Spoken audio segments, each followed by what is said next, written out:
Hola, hola, es un placer saludarles a todos ustedes hoy, 28 de mayo del 2025, acá en los espacios de la Corporación Internacional Líderes Latinoamérica, en nuestro diplomado virtual de integración sensorial enfocado en TDAH y autismo.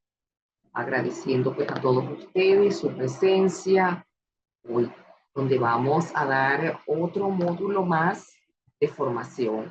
Y esta vez, este módulo va a estar relacionado con el trastorno del espectro autista.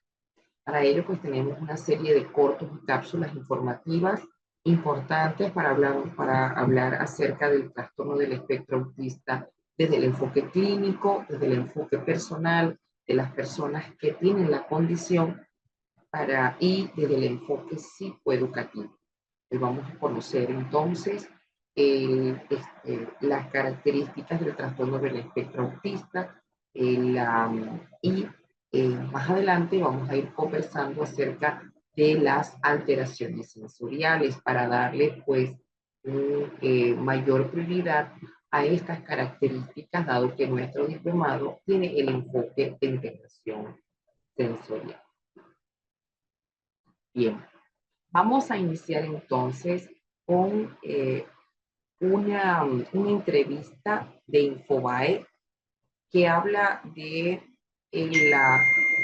un diagnóstico que se le hace, una entrevista que se hace a una mujer dentro del espectro, y es un ciclo de entrevistas de Infobae, donde una maestra da a conocer su condición, donde expresa el alivio que ella siente por expresar y la gente la señala de mucho tiempo sin el diagnóstico.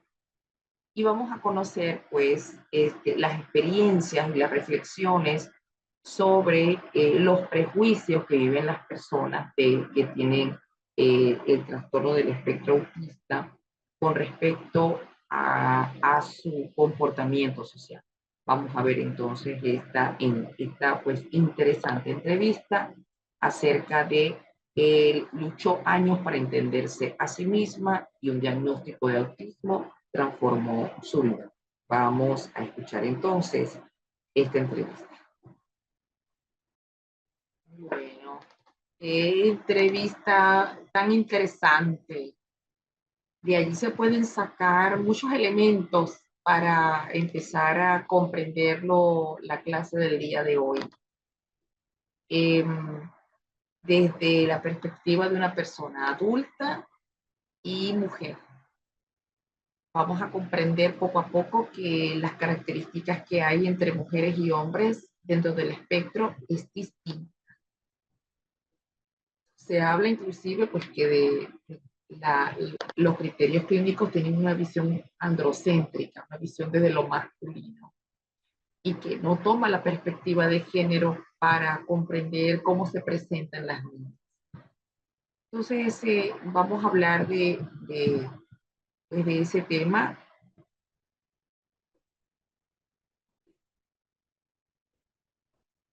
Vamos a ir compilando la información que tenemos para entonces ya darle un poco más de sentido a lo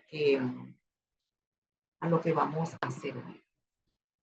Hablar de autismo hay que comenzar desde el concepto, ¿no? Porque el autismo es un trastorno del neurodesarrollo infantil.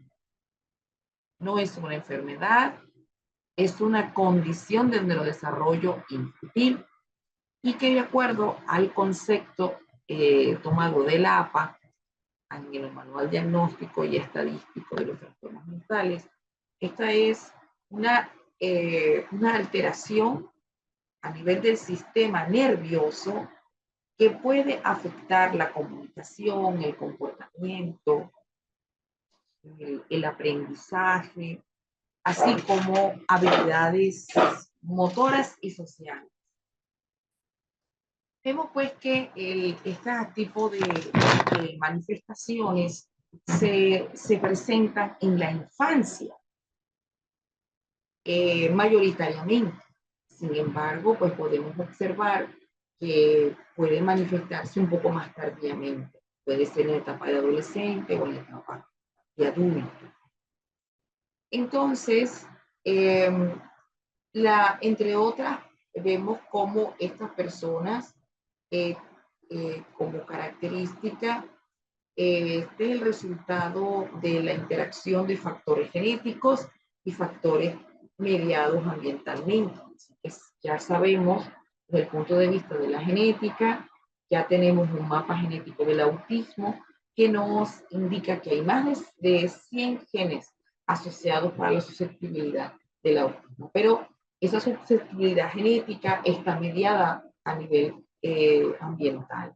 Pueden haber factores que no tienen que ver con, puede ser como la prematuridad, el bajo peso, el estrés materno, la edad de los padres, pero tiene que haber una susceptibilidad de índole genética.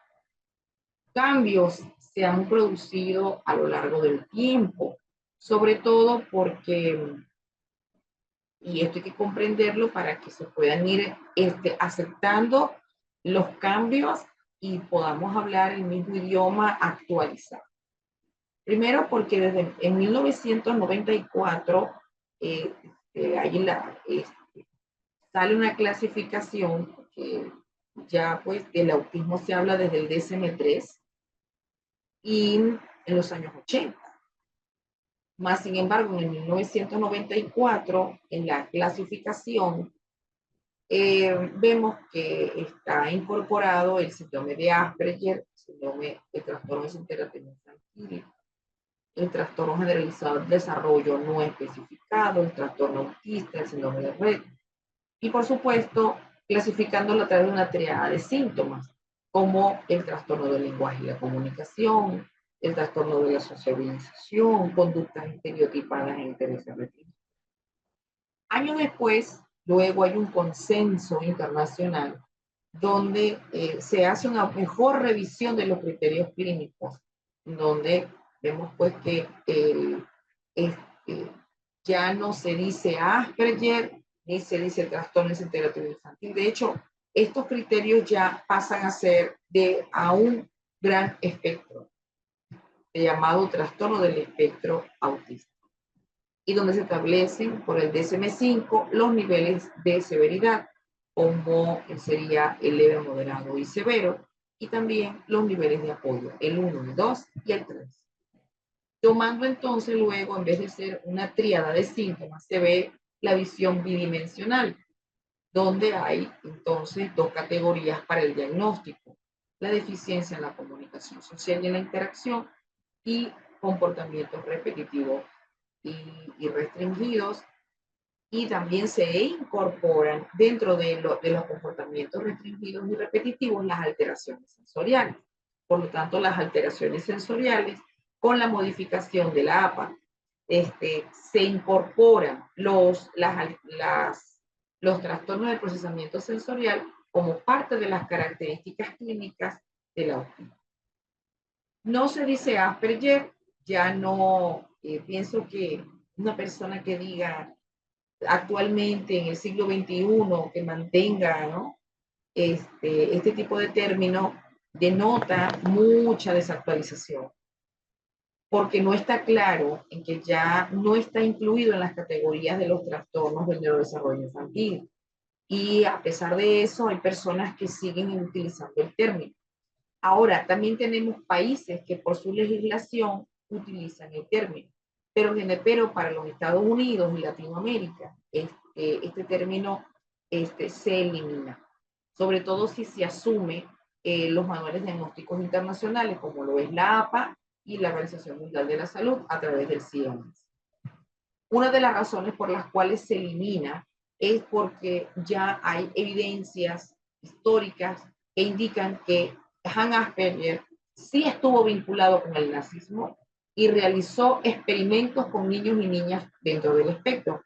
Por lo tanto, la eliminación de este término es un acto ético y de dignidad para las personas. Es así entonces como se asume la clasificación del autismo dentro de los trastornos del desarrollo infantil, con los dos manuales internacionales. Uno que es el DSM-5 de la Asociación Americana de Psiquiatría, la de la APA, y la clasificación de enfermedades de la Organización Mundial de la Salud. Sin embargo, aunque no entran en contradicciones ambos, sí hay diferencias en la clasificación. Por ejemplo, en la clasificación de trastornos de neurodesarrollo infantil, además de incluir el autismo, se incluye el TDAH, la discapacidad intelectual, los trastornos específicos del aprendizaje, los trastornos de la comunicación y los trastornos motores. Luego, vemos entonces que en el autismo empezamos a ver ciertas características en las cuales el diagnóstico tiene que ser un diagnóstico por profesionales con amplia experiencia. No cualquier profesional puede diagnosticarlo. Y los docentes precisamente no son esos profesionales que tienen la tarea de dar el diagnóstico. De hecho, no es su competencia. La competencia del profesional de la educación es la detección y el poder hacer las adecuaciones curriculares, los ajustes razonables para que las personas dentro del espectro con ciertas dificultades de sociabilización y de aprendizaje y que aprenden de una manera totalmente distinta puedan ser incluidas. Vemos entonces como características muy frecuentes observar donde hay una renuencia en dar o recibir muestras de afecto, pero no es porque no quieran a las personas, ni porque no sientan nada por las personas, sino porque son dificultades para esa reciprocidad social.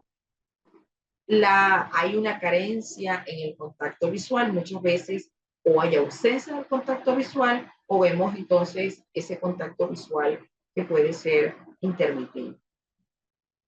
Puede haber un desarrollo tardío del habla y de las habilidades lingüísticas en algunos casos y en otros no.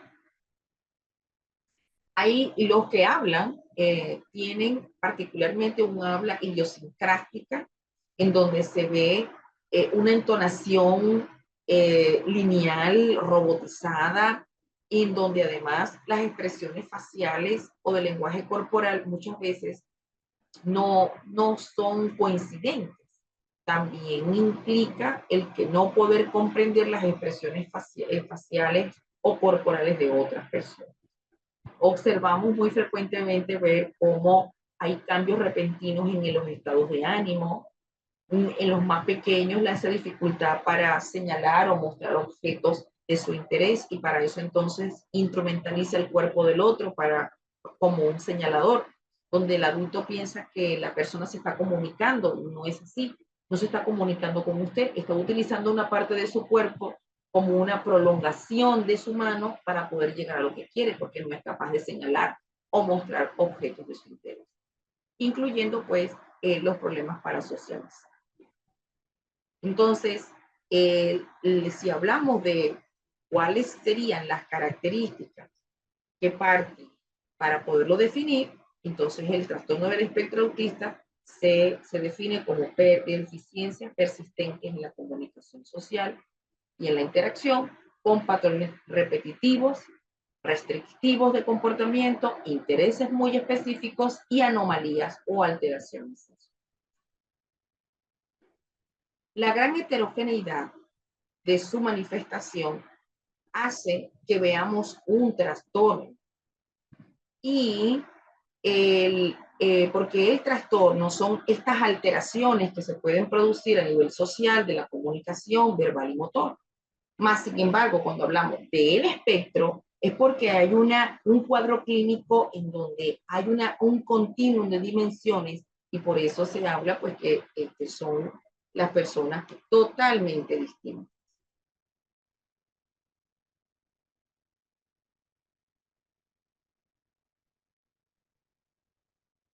Luego, tenemos entonces en el autismo situación, por ejemplo, pues que no se veía con tanta frecuencia, aceptar que el autismo tiene comorbilidades, que son también trastornos que pueden estar acompañándolo. Ahora con la clasificación de la APA, el autismo puede estar acompañado del TDAH,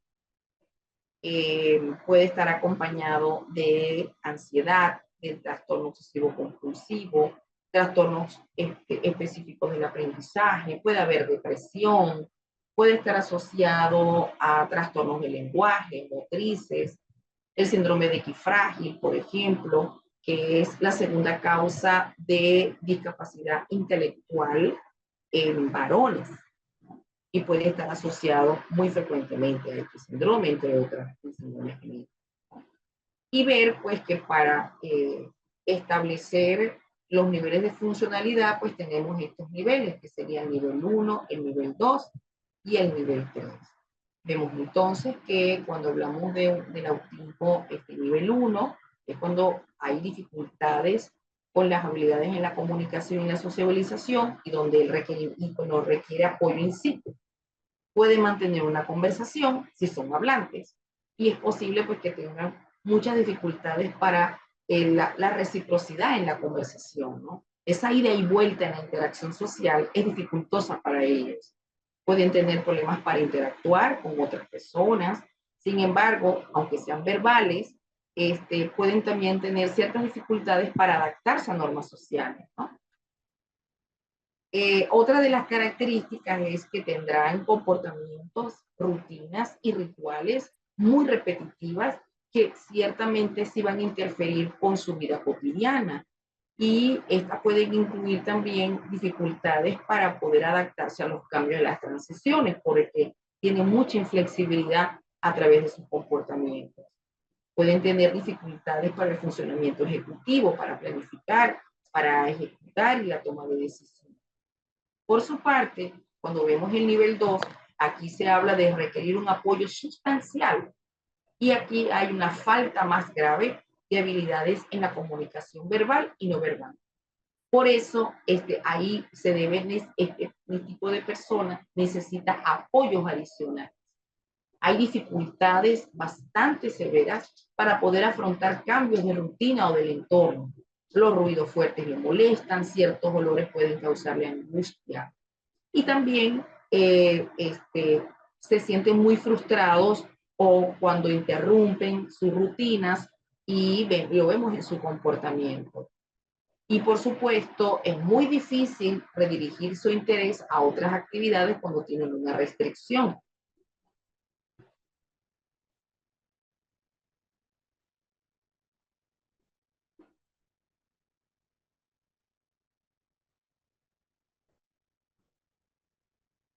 Otro de los ejemplos que podemos tener en el nivel 2 es que tienden también a beneficiarse de ciertas terapias para poder adquirir ciertas habilidades.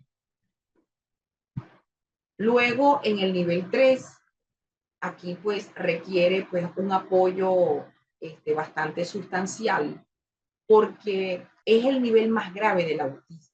Requerirán mucho más apoyo a lo largo de la vida, no cuando están más pequeños, sino a lo largo de la vida. Y tendrán entonces una notable falta de habilidades para la comunicación verbal y no verbal.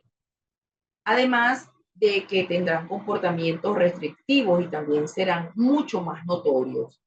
Estas personas pues tendrán un comportamiento extremadamente inflexible, con rutinas y rituales que hacen que sean muy difíciles de cambiar y por lo tanto necesitarán de un cuidador. Se estima que siempre se ha dicho que se ve mucho más frecuente en varones que en mujeres, en una relación de 4:1. Ahora sabemos que esto es una cifra histórica que no es realmente así, porque tenemos mujeres que pueden estar subdiagnosticadas, donde no están dentro de la estadística y que no se toman en cuenta en el autismo, ¿no? Importante tomar en cuenta que hay ciertas características que vamos a ir observando y que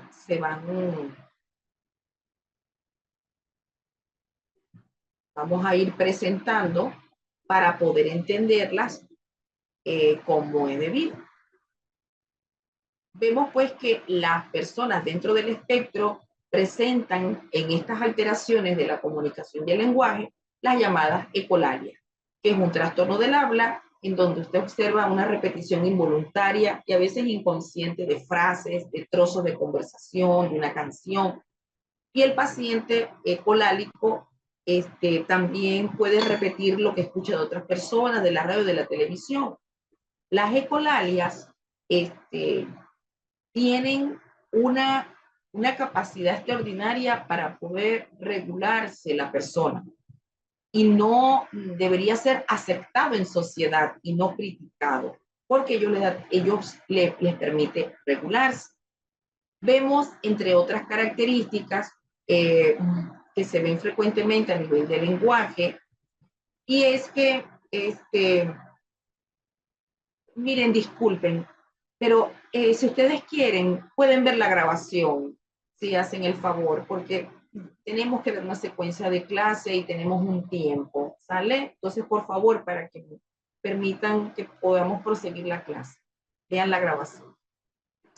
Tienen un lenguaje empobrecido, agramatical, escaso, tienen inclusive la utilización de inversiones pronominales, en donde ellos se refieren a ellos mismos como en tercera persona y nunca por el yo.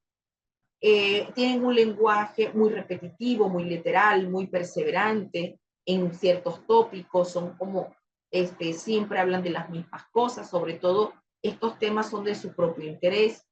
Tienen alteraciones a nivel de la prosodia, donde vemos entonces una entonación, una melodía monótona o un poco inadecuada con respecto al timbre de voz. O vemos en el lenguaje regresión o pérdida del lenguaje, que puede también ser frecuente. En la parte de la sociabilización tenemos una imitación limitada, hay una carencia en la reciprocidad social, tienen una dificultad para poder reconocer las emociones de las personas que los rodean, tienen más tendencia a estar un poco más solos por esta dificultad en las habilidades sociales. Los niños pues van a presentar falta de interés para jugar con otros niños y participar en juegos. Y a partir de los juegos también tenemos que tomar en cuenta que si a partir de los 2 años de edad observamos que debe haber un juego simbólico, en el autismo observamos la ausencia y la carencia de juego simbólico imaginativo, que esto representaría el aprendizaje del niño para verlo cómo está en su entorno. Pero los niños TEA tienen esta dificultad, no hay juego funcional, no hay juego simbólico. Vemos entonces que este juego que se debería ver a partir de los 2 años de edad hasta los 7, 8 años, se va a sustituir por otro tipo de actividad, donde, por ejemplo, vemos que ellos van a preferir clasificar, alinear objetos de alguna manera, pero que para nosotros probablemente no tendrá sentido, pero para ellos sí. Vemos entonces cómo alinean estos juegos que son juguetes o cualquier otro elemento, donde vemos que no, a lo mejor para nosotros no tendrá una finalidad. Tienen, por ejemplo, también pueden seleccionar ciertos juguetes o elementos que muy probablemente no sean usuales ser juguetes, pero para ellos sí, donde pueden aventarlos, donde pueden hacerlos girar.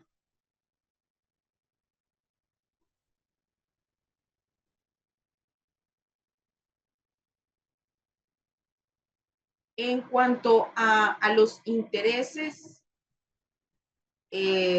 restringidos, vemos que hay como una fascinación por alguna de las características de objetos que para otros niños probablemente no habrá esa misma fascinación. Esto incluye en intereses repetitivos y patrones de conducta también restringidos esta resistencia a los cambios y a las rutinas, donde se van a ver entonces la presencia de estereotipia, girarse, balancearse, recorrer una y otra vez el mismo espacio, dar vueltas, ¿verdad? Aletear, abrir y cerrar puertas constantemente. Estas estereotipas o steaming ayudan a la persona a regularse y a disminuir la ansiedad.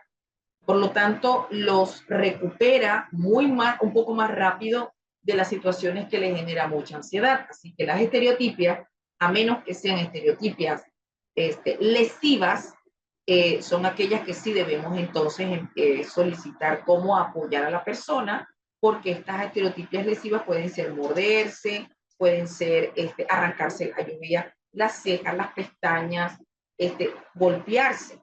Entonces, para ello hay que hacer actividades con ellos para mantener ocupados sus manitos o su cuerpo para que tengan una ocupación y disminuyan. Porque las estereotipias son movimientos anormales que desde el punto de vista neurológico no tienen ninguna finalidad, pero desde el punto de vista de la neurodiversidad sí hay, que es la finalidad de disminuir la ansiedad y de regularse.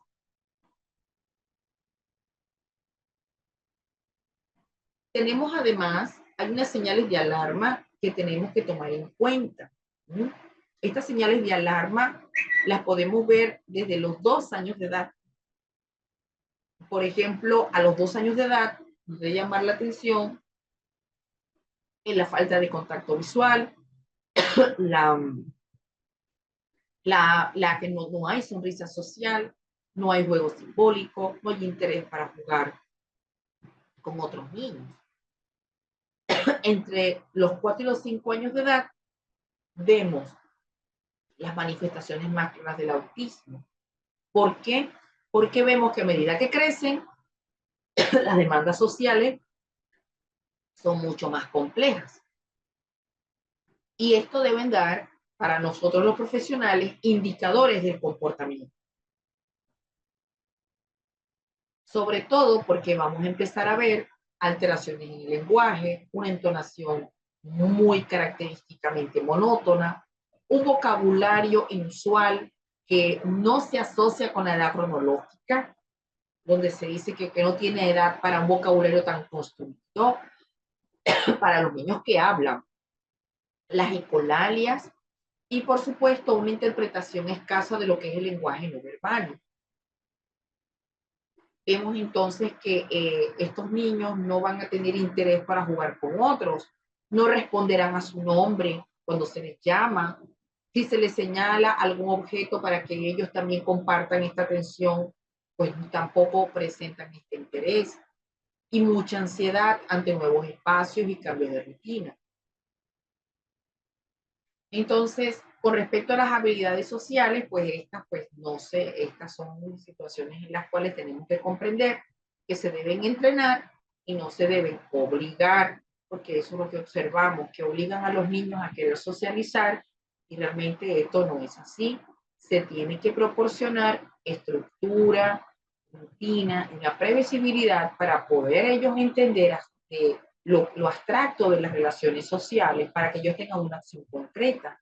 Por eso, pues se puede trabajar en pareja, se puede trabajar en grupos pequeños para poder fomentar la cooperación, pero midiendo también el interés de la persona. Aquí, pues en las habilidades sociales también hay que brindar la oportunidad de que ellos puedan fomentar mucho la autoconciencia y la autoestima para que ellos puedan adaptarse a los entornos donde se desempeñan.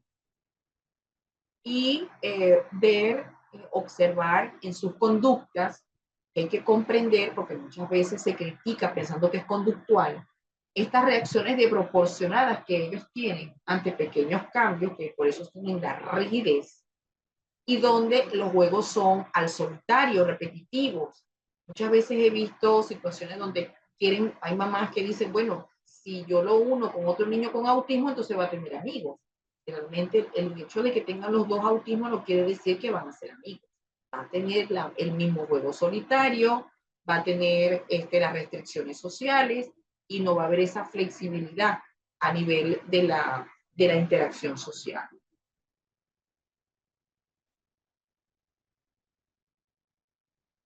Vamos a pasar ahora a una conferencia con el doctor Robert Rossler.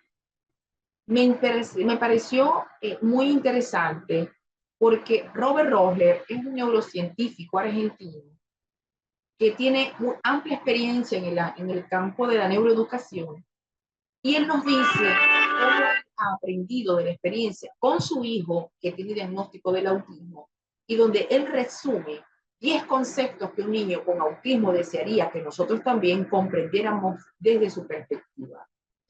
Vamos a ver.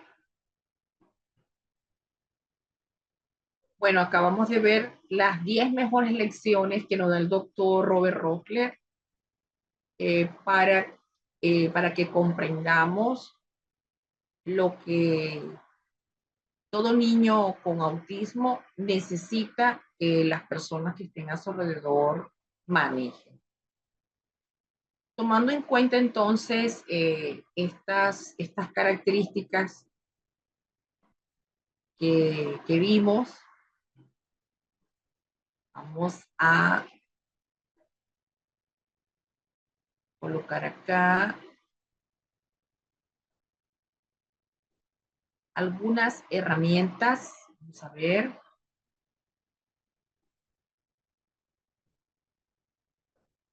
Vamos a compartir la pantalla.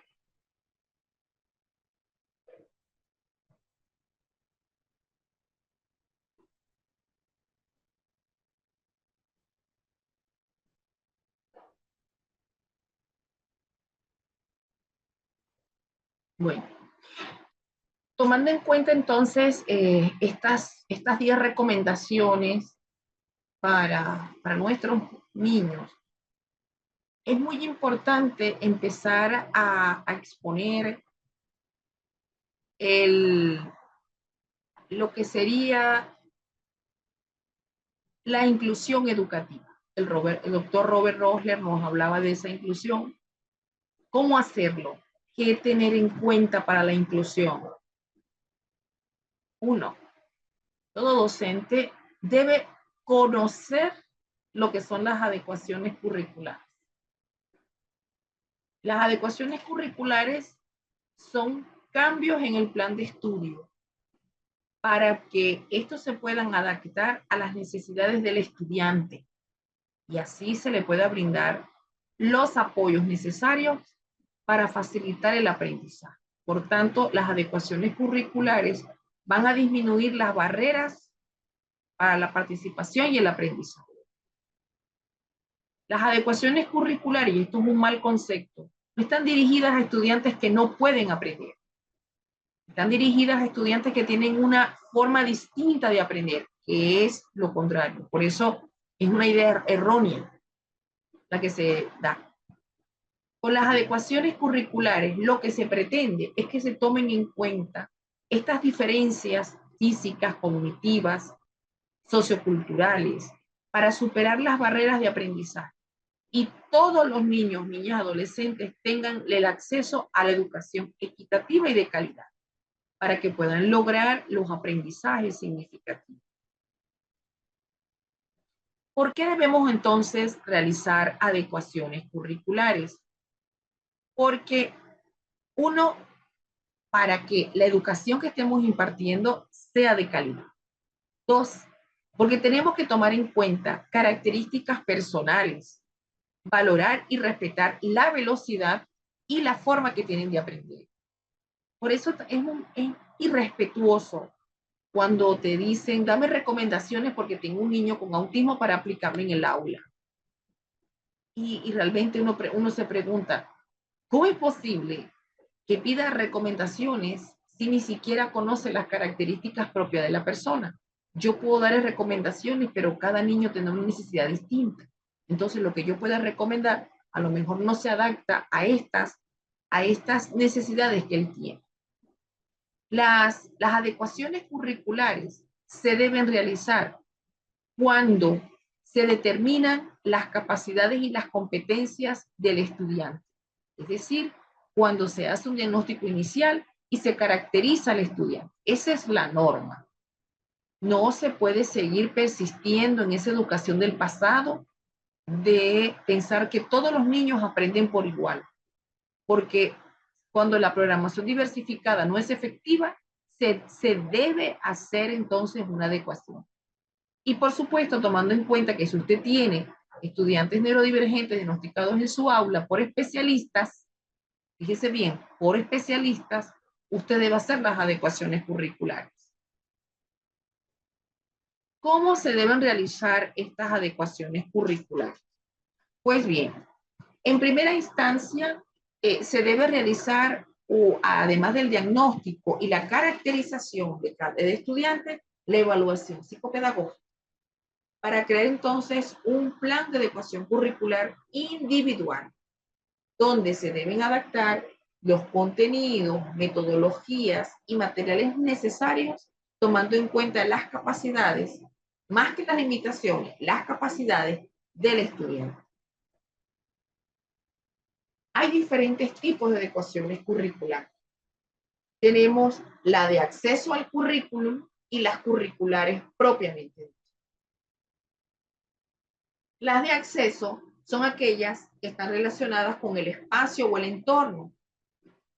Las de acceso a la comunicación, donde se tienen que hacer cambios para usar sistemas alternativos de la comunicación.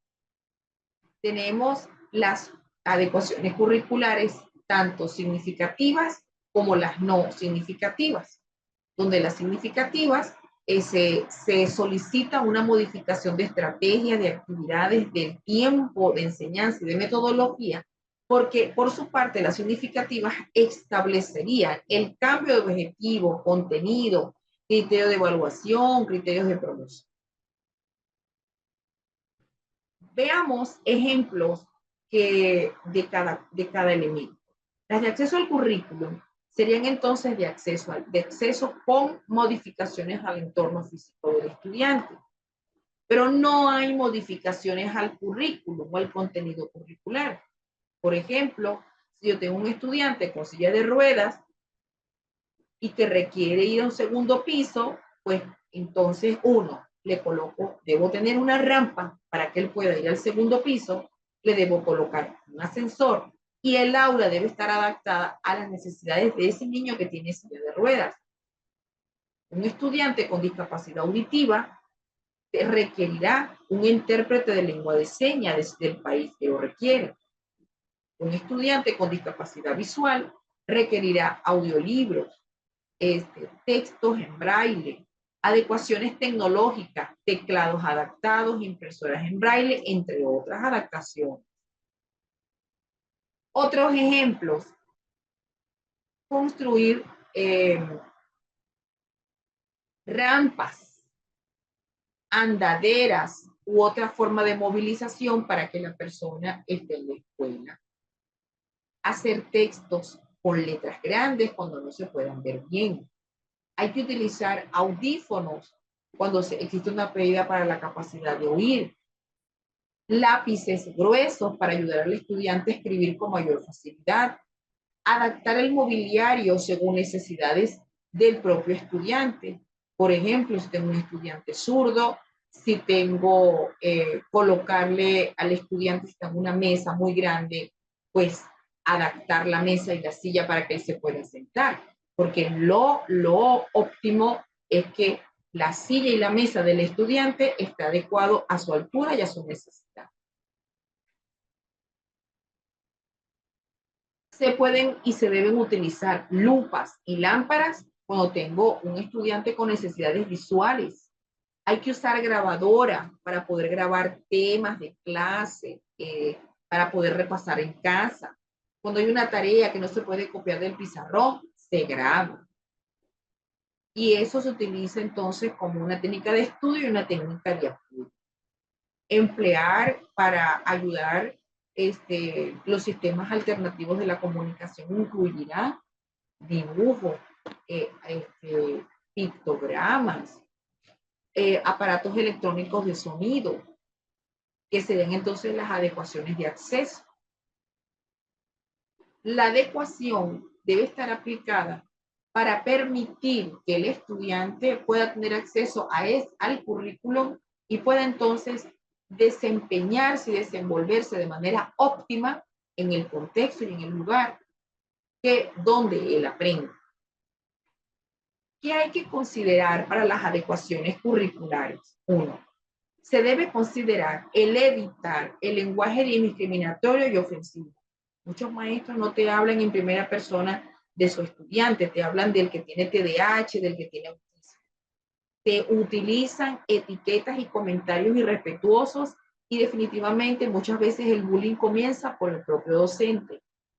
Hay que considerar los temas de estudio de interés, tomando en cuenta estos intereses o motivaciones del estudiante. También tenemos que tomar en cuenta la forma como se enseña el tema, así como la forma de evaluar. Y dependiendo de las necesidades del estudiante, las adecuaciones pueden ser significativas y no significativas. Una adecuación no significativa son cambios que se hacen al currículum para que el alumno pueda aprender de manera equitativa. Pero estas adaptaciones no cambian ni alteran en la programación del currículum oficial. Algunas características de adecuaciones curriculares no significativas son ajustes en los tiempos, en las actividades, en la metodología, en las técnicas e instrumentos de evaluación. Son pequeños cambios y ajustes que se deben organizar para los contenidos del currículum, no afectando ni el contenido, ni el nivel de exigencia, ni la programación de la clase. En este caso, un buen ejemplo de adecuaciones curriculares no significativas son personas que no tienen discapacidad intelectual. Pueden ser personas que puedan tener un trastorno específico del aprendizaje, que tengan TDAH, que tengan autismo y que no tienen discapacidad intelectual. Y que por lo tanto usted no le va a quitar la competencia ni la exigencia, sino va a cambiar la forma de enseñanza, la metodología, los instrumentos de evaluación para que ellos puedan tener un aprendizaje más significativo, de utilizar siempre las técnicas de la vieja escuela. ¿Qué ejemplos pueden haber para ello? Modificar la forma de presentar los contenidos, ampliar los tiempos para realizar tareas o pruebas, modificar programaciones de objetivos y contenidos con criterios de evaluación, modificar los factores ambientales dentro del aula para que el niño, por ejemplo, si tiene TDAH, los factores de atención y concentración se cuiden, modificar esta relación que tiene con el alumno, donde se debe establecer una relación de confianza y de apoyo, y hacer algunas modificaciones en los cambios para los exámenes, más no de contenido ni de exigencia, sino del tipo de examen. Las adecuaciones curriculares no significativas también incluyen el poder aplicar pruebas específicas que se hacen de acuerdo a las necesidades del propio estudiante. Por ejemplo, tomar en cuenta que si un estudiante tiene problemas para atención y de concentración y tiene demasiados distractores al momento de hacer el examen en esa aula, pues usted debe tener como opción colocar una prueba en otro momento, en otro lugar, una prueba menos extensa, pero con los mismos contenidos. Una prueba menos extensa, pero con el mismo nivel de exigencia. Ejercicios en pruebas escritas, con ítems claros, cortos y concretos, y no ambiguos y difíciles de entender. También otros ejemplos de adecuaciones curriculares no significativas son compañeros de clase competentes académicamente que puedan ser de apoyo para realizar algunas tareas o para que el estudiante pueda estudiar con aquellos temas que se le dificultan. Dar instrucciones personalizadas luego de dar una instrucción al grupo. Hay que proporcionar resúmenes con una redacción concreta y muy clara del tema de estudio para que se sepa lo que se quiere estudiar. El uso de las tablas de multiplicar en las pruebas de matemática, diccionario en las pruebas de español. No se debe prohibir a un niño que tiene dificultades para aprender el uso de tablas matemáticas o de calculadoras, porque para el examen pues no hay el tiempo para que el niño pueda desarrollar el juicio matemático en el examen. Para eso hay estrategia para que poco a poco lo vaya logrando. Pero si no lo ha consolidado, hay que apoyarlo. Las familias son fundamentales para que estas adecuaciones curriculares se den, porque el maestro debe guiar a los padres para que en casa utilicen las herramientas debidamente para que puedan ser doblemente beneficiados, tanto en el hogar como en la escuela. Hay que recordar que quien decide el tiempo de las adecuaciones deben ser los terapeutas, no los maestros, porque los trastornos en el neurodesarrollo infantil son condiciones de por vida. Los trastornos de aprendizaje, el TDAH y el autismo no necesitan estas adecuaciones por todos los ciclos escolares, no para algunos.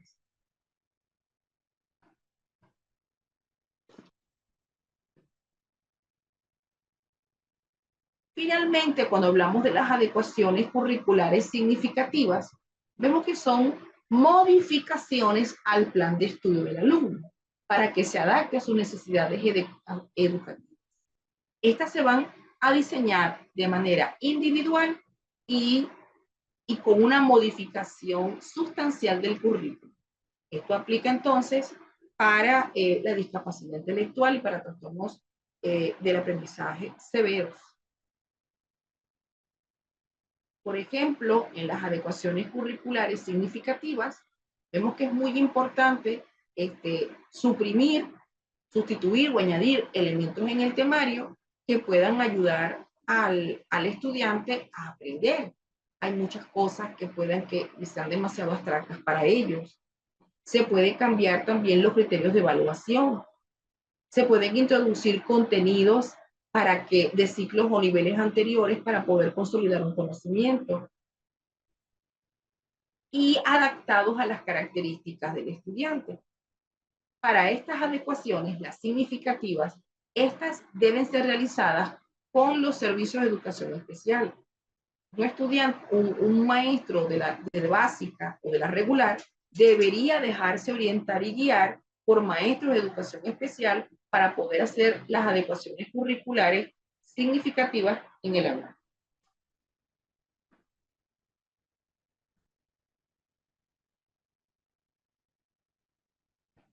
Bien. Para esta hora vamos a ver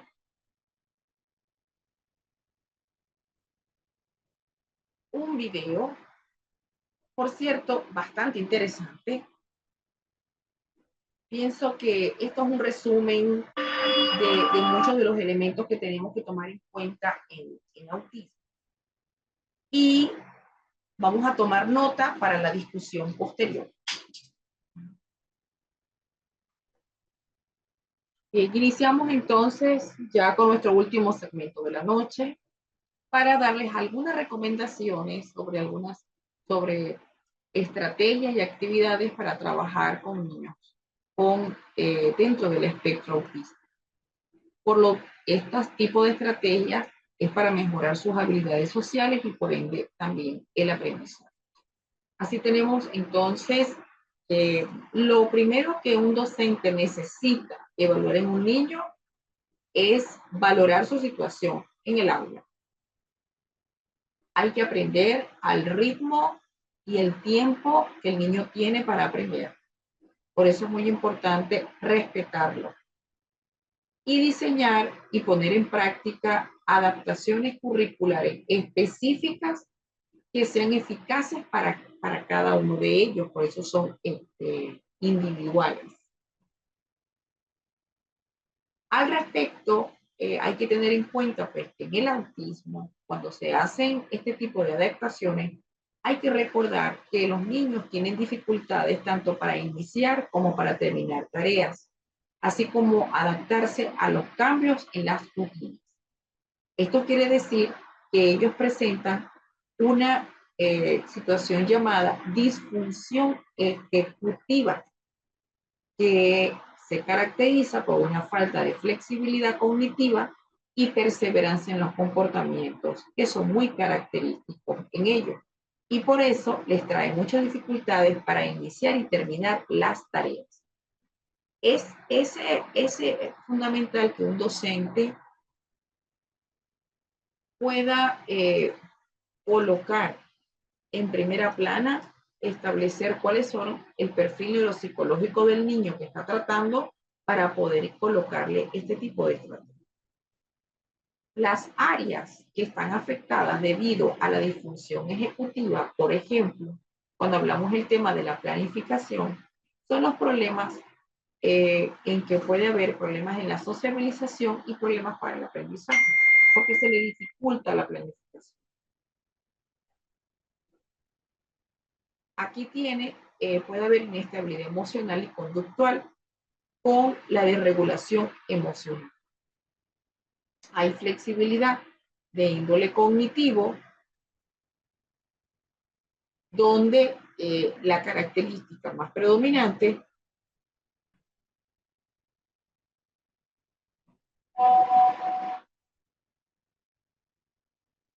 es los signos de perseverancia y comportamientos muy repetitivos que son continuos, donde va a haber una dificultad para regular ciertas actividades motoras.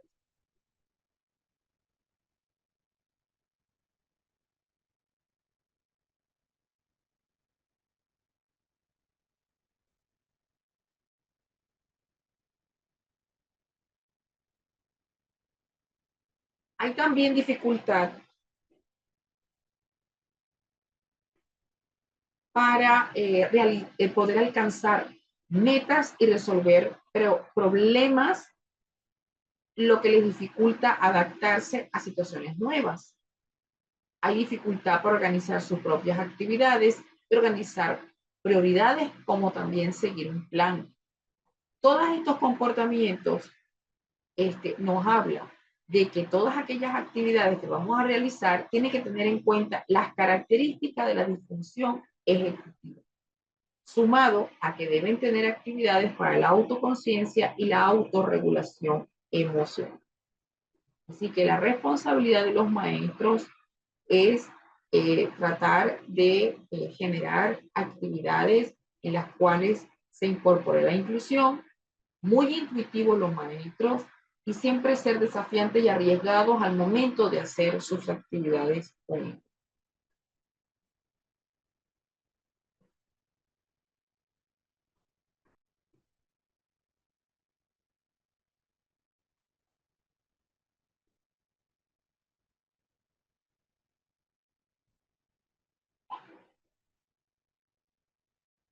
Veamos lo primero.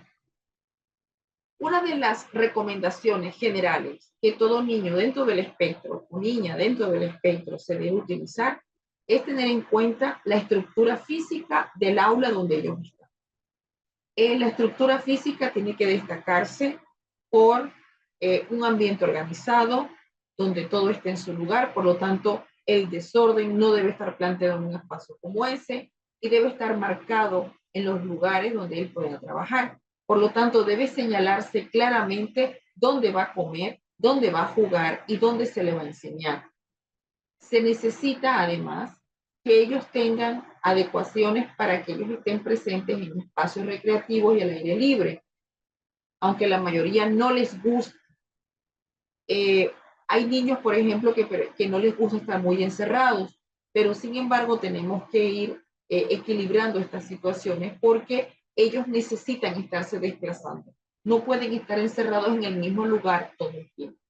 Hay que buscar siempre las transiciones. Y hay que también tener mucho cuidado con situaciones de peligro porque ellos pueden salirse de la área de la salón de clase y pueden tener accidentes. Deben valerse de estrategias visuales para el aprendizaje y el desarrollo de la comunicación. Hay que colocar estrategias visuales porque esto aumenta la comprensión y regulan su comportamiento. Estos niños se les es muy dificultoso poder manejar un vocabulario muy abstracto, por lo tanto todo tiene que ser muy concreto. Y por eso la herramienta de la agenda visual para las actividades es y fundamental porque esto le va a proporcionar información visual, dado que esto es una característica de ellos. Y que esta información visual tiene que ser lógica, estructurada y secuencial. ¿Por qué? Porque los niños necesitan estructura, rutina y previsibilidad.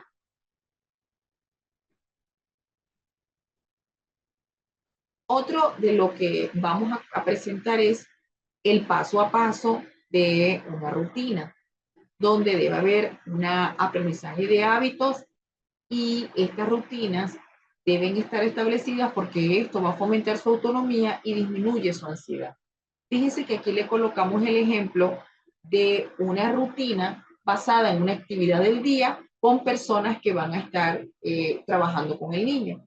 Por ejemplo, se dividen los días de la semana en sesiones y cada sesión, por ejemplo, debe dividirla. En este caso, yo dividí de los días de la semana, dividí el día lunes.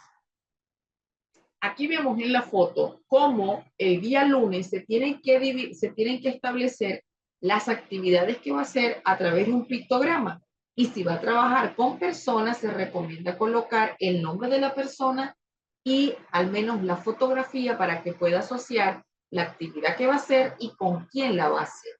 Fíjense que esta secuencia, ¿sí? Porque como ellos tienen mal manejo del tiempo, es muy importante porque así tienen claro el momento de la clase, con quién van a estar, si van a desayunar, si luego van a hacer un juego libre, si van a trabajar en la mesa, si van a trabajar en el patio. Esto no es redundante, esto es obligatorio utilizarlo porque el niño necesita estructura, se desorienta. No es como otros que usted puede hacer con ellos y cambiar las transiciones, pero con ellos no. Ellos tienen que tener transiciones predecibles, saber qué van a hacer en cada momento. Hay que anticipar las cosas. ¿Por qué? Porque a ellos no les gusta que les tomen por sorpresa, porque les da mucha inseguridad. Entonces hay que elegir siempre un momento tranquilo para ir explicando cómo se van a hacer las secuencias acompañadas de un picto y asegurarse la secuencia y que el picto se comprenda. Anticipar las cosas es mostrarle lo que va a hacer y ayudarlo a entenderlo. Por ejemplo, aquí les voy a mostrar una secuencia. Nos saludamos, luego tendremos un juego libre, después vamos a pintar, luego iremos al parque, al regresar tenemos la clase de música y de último nos iremos a la casa.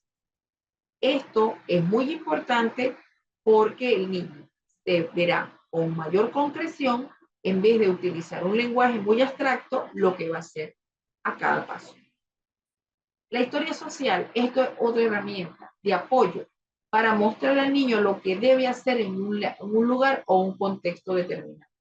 Fíjense que en esta historia social le colocamos qué debe hacer en el contexto de un supermercado, donde vemos la rutina del saludo, tomar aquello que mamá o papá me digan, obedecer a mamá y a papá si estamos en el mercado, ayudar a mamá y a papá, pedir las cosas por favor y con gracias y respetar el orden de la. La historia social también puede incluir conductas en las cuales pueden ser negativas. Entonces, en estas conductas negativas se le puede mostrar a través de un picto que pegar a los niños no se debe hacer y se le explica el por qué no se debe hacer, que es mejor acercarse a los niños de manera de que puedan jugar. Sin embargo, ayer nosotros estábamos platicando acerca de las alteraciones sensoriales y les mostré un cuadro de detección de crisis. Por lo tanto, verifique siempre antes de colocar el picto qué acontecimiento está sucediendo o sucede para que le provoque la crisis o el disconfort o la conducta un poco más disruptiva, porque ellos de por sí no son violentos. La conducta es una forma de comunicar algo que les está irritando, no porque sean violentos simplemente. No simplifique las cosas. Siempre busque información.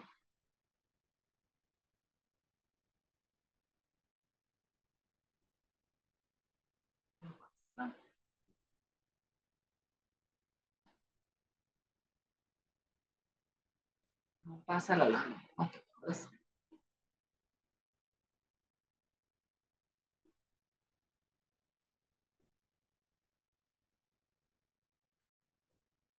Otra herramienta que se puede utilizar, que son apoyos visuales también, son las historietas, los cómics y los videos. Estas historietas, cómics y videos ayudan al niño a comprender las situaciones sociales para que ellos puedan imitar las conductas adecuadas para su adaptación. Este tipo de herramienta también nos sirve mucho para comprender a los niños neurotípicos para que se puedan adaptar y comprender a los niños neurodiversos. Por ejemplo, también es importante como otra estrategia que en el entorno del estudiante TEA hay un niño o un grupo de compañeros que le ayuden a integrarlo y que lo apoyen para situaciones de transición. Ir al patio, que son situaciones difíciles y desafiantes, ir a un comedor, cambiarse, ir de una clase a otra, son situaciones desafiantes. Un círculo de amigos o una persona que apoye al estudiante es una excelente estrategia en el aula.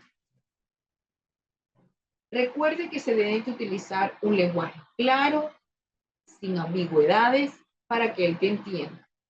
De igual manera, hay que aprovechar las áreas de interés en él para enseñarle habilidades sociales y habilidades comunicativas. Hay que crear espacios seguros, llamados también espacios de la calma, para que ellos puedan regularse, para que ellos se sientan menos estresados. Para ello, hay que utilizar distintas estrategias y técnicas para que ellos puedan relajarse. Juegos sensoriales. Todo niño en el aula de clase se le debe facilitar este tipo de actividades para que puedan regularse y tener las manitos ocupadas. Las técnicas de relajación también deben ir precedidas de siempre establecer actividades estructuradas y predecibles.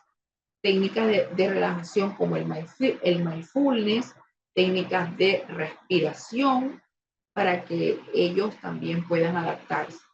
Se recomienda, si no hay hipersensibilidad táctil, el masaje comprensivo de estiramiento, que es una terapia de masaje que ayuda y que promueve la relajación en los niños.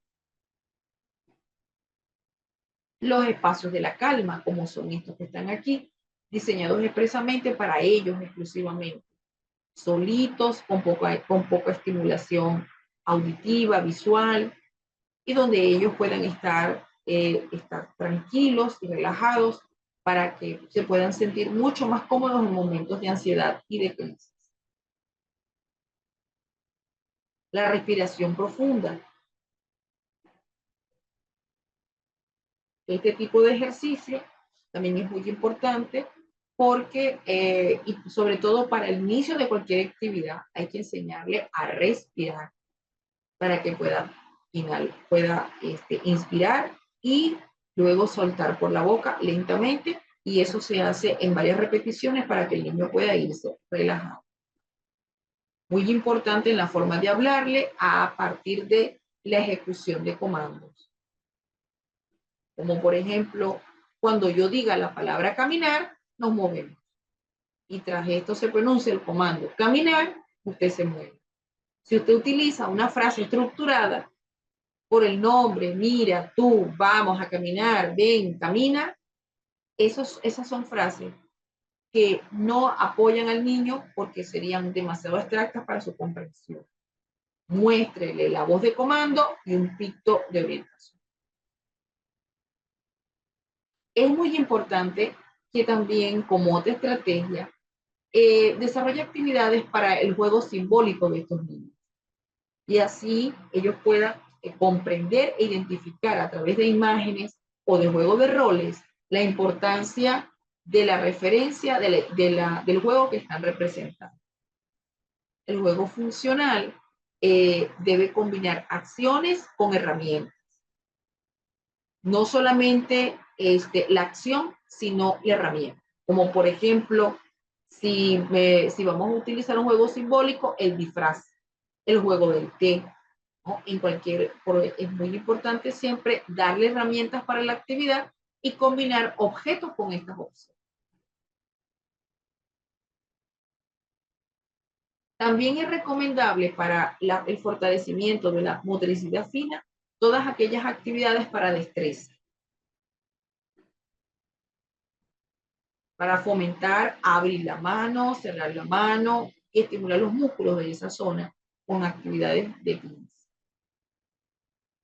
También es muy importante utilizar los cronómetros para los tiempos de espera.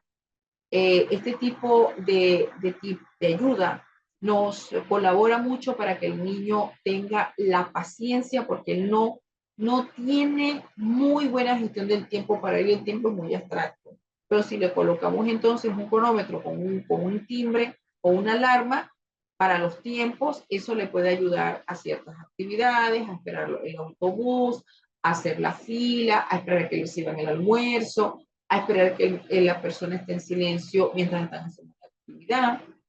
Y los tiempos de espera se pueden utilizar como un recordatorio para que se sepa lo que es señalarle la hora cada 3 minutos, cada 5 minutos, y él pueda ir gestionando poco a poco el tiempo. Son recomendables para los tiempos de espera los apoyos visuales.